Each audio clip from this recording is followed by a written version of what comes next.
Hello friends, welcome to Washington, D.C. Here in front of Capital City Brewing Company. Let's go try some beers.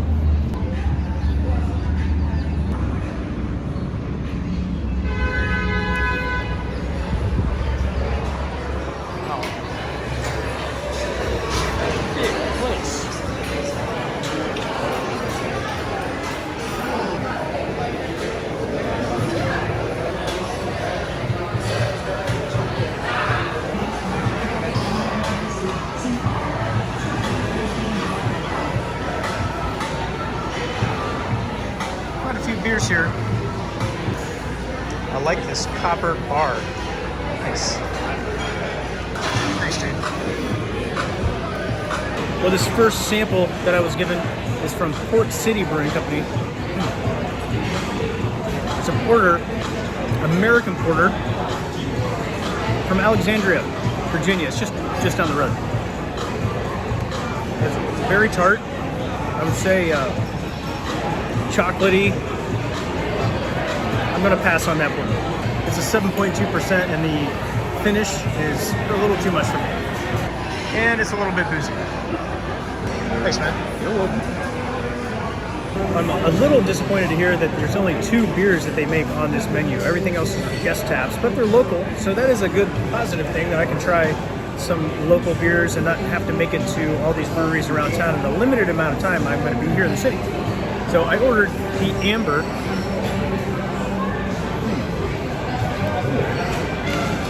It's pretty good beer. It's called Amber Waves. It's a 5.6% American Amber beer. They use Columbus and Cascade hops to win the 2005 and 2006 gold medal at the Great American Beer Festival. That's a really good beer. Very balanced. I like the finish in this one a lot. It's not quite bready like I always hope for in these amber beers, but that's an excellent beer. It's not just beer, they have liquor here too. It's a full bar, and they have food, full menu.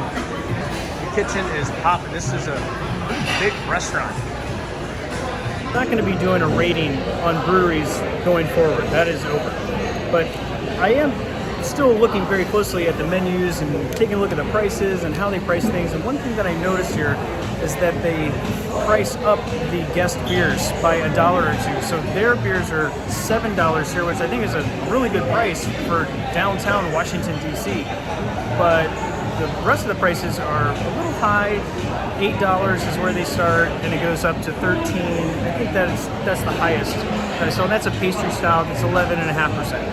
And it costs $13 for a snifter. So it's a small amount, which that's okay. I've paid that much before, but I don't like when breweries upcharge for guest taps just to get them to buy your beer. Because it, to me, might mean that your beer might not be that good and can't compete with the rest, or maybe just make more beer. One thing I enjoy is that they're playing rugby on the TVs up here. Both TVs. Played rugby for 1 season in college. That was enough for me. I learned that I really enjoyed watching it on TV a lot better than playing it and getting beat up in those games. That was an intense season. High Noon Hard Seltzer. What do y'all think of the hard seltzers? Do you have an opinion on the hard seltzers? It's a pretty easy thing to make. It's popular in the bars nowadays. It's almost taken over a lot of the beer shelves in the grocery stores and liquor stores. What do you think? I'm interested.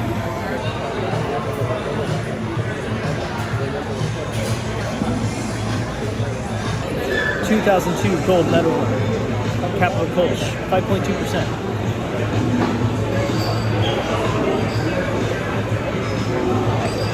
That's a very good beer. It's Kolschy. Tastes like a Kolsch. Standard, good, clean. That's a very good beer. I like their 2 beers that they provide here. They're excellent. I wish they made 3 or 10.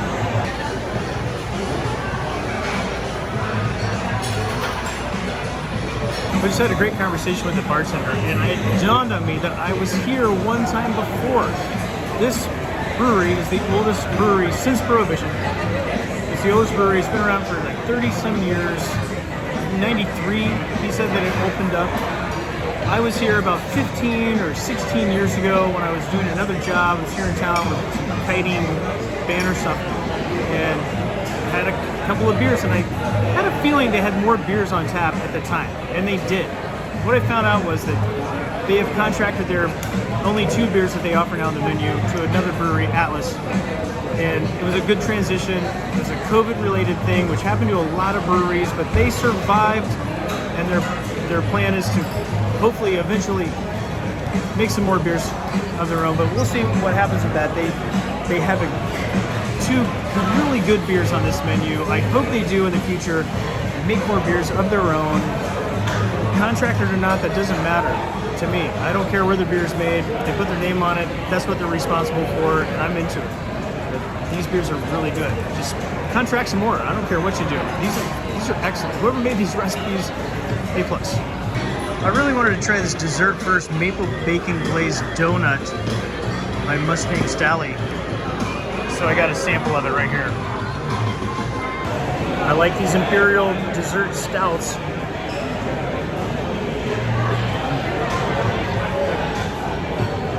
Except for this one. I don't really like this one that much. It's okay. I'm glad I didn't purchase the snifter of it, but I got a good taster, enough to say I'll pass, but I'll finish this. It's not bad. It's not a bad beer. It's just a little too sweet for me, maybe a little too sour for me. Something's a little weird. Maple-ish, bacon-ish, I don't know. Next, I just finished the sample and it came to me. This stuff tastes like an Irish car bomb. That's what it tastes like. A little less creamy, but it's like an Irish car bomb. It's not bad. It's not bad. This next beer is called the Sour Peach. It's made by a brewery in Hopewell Junction, New York, called Sloop Brewing Company. Let's see what it's like. It's a Berliner, 4.3%. Tastes like a Berliner, very peachy. Like those peach rings, liquefied. It's exactly what this is. Peach rings. They should have called it peach ring beer, because that is exactly what this is. Peach ring beer. In case you're curious, I'll give you a closer up look at some of the prices here. Judge for yourself if it's comparable to what your hometown prices are. This is Washington, D.C. food prices. I'm going to do one more Amber Waves, man.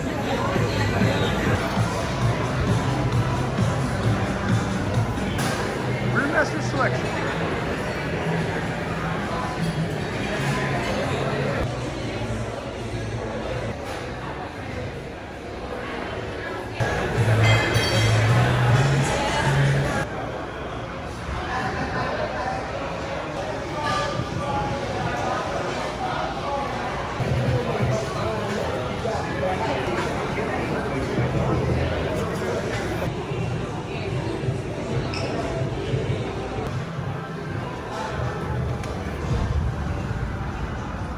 I really like this place. If you're in the Washington, D.C. area, I suggest you drop in here and have a couple of beers. They're very good. The staff is very nice. I really like the place. I would come back here again. Thanks for joining me today, friends, here at Capital City Brewing Company. I will see you at the next brewery.